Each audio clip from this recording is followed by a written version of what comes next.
Happy Independence Day. I had a coffee break and now I'm back. And we're doing Kingdom Chronicles Volume 1. And today, for July 4th, because it's my second video today. Excuse me. Holiday think I'm tired. It's just love. From John 15:13, there is no greater love than this, that a man lay down his life for a friend. And in this, Pastor Rice brings up John Lennon's song, All You Need Is Love, that the Beatles sang. And we tend to not think that that's enough. We're like, but what about this? And I don't think people understand how love changes the dynamic wherever it's at. So if you have a group of men who have been called together during wartime to go through boot camp, MOS, and be shipped off to war, they're going to come from all over the place. They're going to be put together with a group of people with similar complementing abilities and sent out. The thing is, each of those people will usually love their own life. And because their life is in the hands of all these other people, they need those people to love them too. And vice versa. I have your life in my hands. I probably need to love your life as much as I love my life. Bonds are built that way.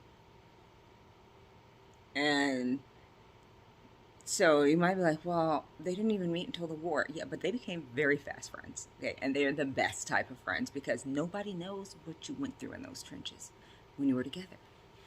And it was love that got you through there because every day you knew that you were risking your life for someone that was also risking their life for you. And so you have this very reciprocal relationship that isn't just friendly or convenient, it's life or death.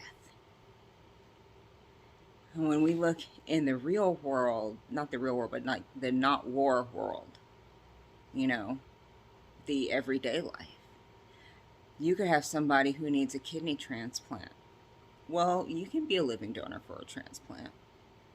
But that doesn't mean that you're going to be living when you make it out of there. There's always a chance. But that you're willing to go through that process says a lot. And that if you're willing to go through that process with somebody that you don't know, you'll become fast friends over that kidney. Because your love is bigger than that issue. And it's so big that you're willing to put your own life on the line to solve that issue for another person. And even if it doesn't work, you're still willing to risk it all. And so obviously, this brings it back to God, you know, for God so loved the world, he gave his only begotten son, Christ, dying on the cross. And the thing is, people will be like, well, why would God need to send God so that God could offer God up as a sacrifice to God for people? And these are people who don't always understand love. I'm not saying you have to agree with Christianity. But what I am saying is that if you can't understand why someone would risk it all when they have no skin in the game, really, you may not be the human kindness representative that you think that you are. And that's okay. We don't all have to be, that person who is loving and friendly and always, but we cannot be surprised when people are not willing to go above and beyond for us. Although a lot of times people will still be, because if they are loving people, it doesn't matter if you love them back or not. They're not going to judge you in that way. So they're still going to be putting their life on the line for you, even though you're making fun of them or talking bad about them or thinking that they are weird for what they're doing and for trying to make that type of sacrifice. It's not. It's just Love is the only thing that can solve problems without leaving residue. And if it leaves a residue, it's not real love. It's something dressed up and parading as love. And so, the only residue from love should be peace. That should be the only thing that's residing after love has come through and cleaned the place out, is peace. So after, the thing has happened, there should be some peace. This person loved me enough to do this. This person cared enough about me. And in my own personal situation, it's difficult because I love working. And I've got some, issues around that or whatever. I haven't been able to work in like 9 or 10 years now. 8 or 9 years. I don't know. I mean, who's counting? But I'm taken care of. Okay, Berica here will tell you, I am taken care of. And I'm not taken care of because I'm special. I'm not taken care of because my family is rich. I'm taken care of because my family loves me. And they don't want to see me struggle with something that I literally have no control over. I didn't have control over the person that hit me with a car. I didn't have control over the brain surgery. I didn't have control over the outcome from everything. And every step that I have had to participate in my recovery, I have participated 100%. And I'm still dealing with trouble from that. And instead of making me deal with it on my own, my family literally lives this life with me. And that often means laying down their lives for me in ways that people may not realize. But I'm like, every time, my stepdad leaves to go to work, he's putting his life at risk. I appreciate that. I wouldn't have a home to live in. Every time my mom leaves to go get me medicine or to take me somewhere, like, there's always risk involved. And not only that, the financial hit is something else. I am expensive.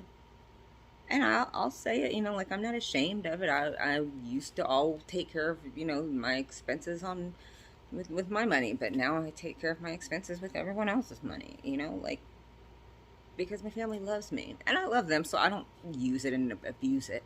I appreciate it. But it took me a really long time to come to a point where I could appreciate it. It's just, they love me. They're not doing this out of some, needed obligation or in order to get a pat on the back. I don't think people actually realize how much my parents put into and invest in my well-being. And that's on top of my sister, my daughter, and everything else that they do. So to know that there is a love out there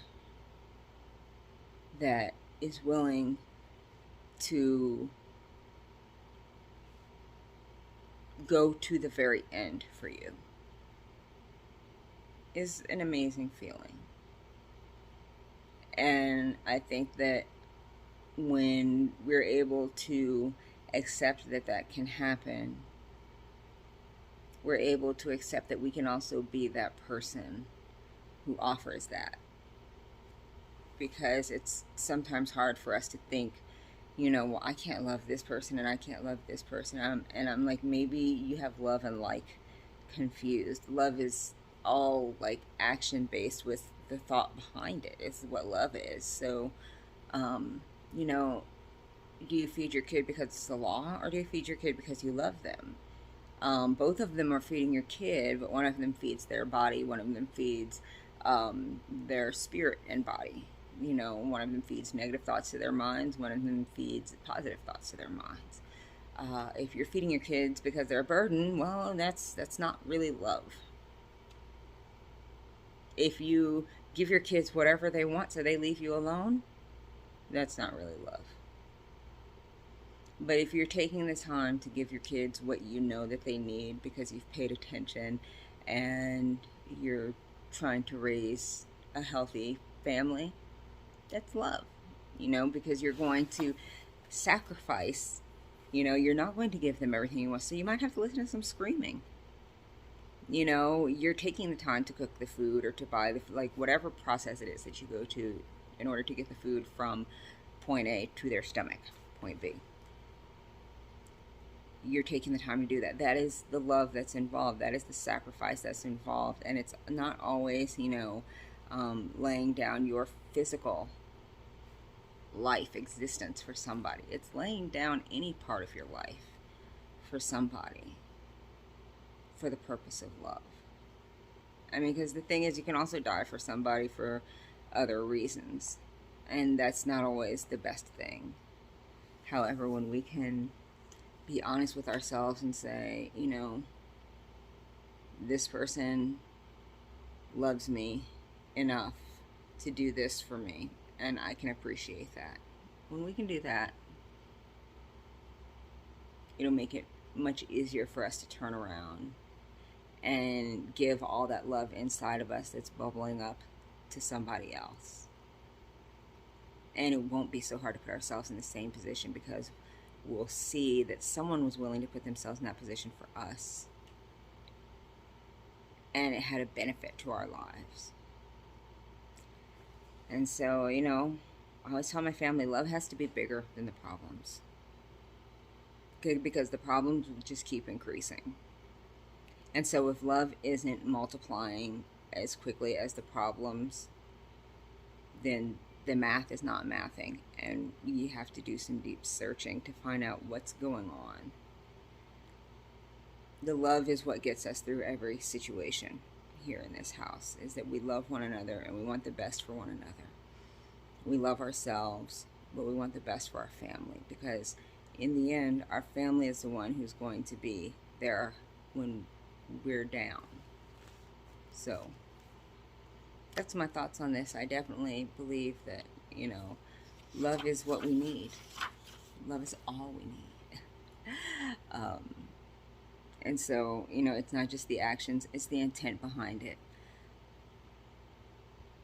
If we think about Christ dying on the cross, the intent behind it was not to make the Jews look bad, not to have the Romans to persecute. It was supposed to be to show people that there's a God that loves you so much that he's willing to die for you, that he's willing to embody your own habitat of flesh and not use his power inside of that flesh, but then to die inside of that flesh and to go through that process and experience it firsthand. I think that most rulers would not want to come down and live in the petty filth of the common folk. So, you don't always have to agree with everything I say. You don't have to agree with the biblical narrative.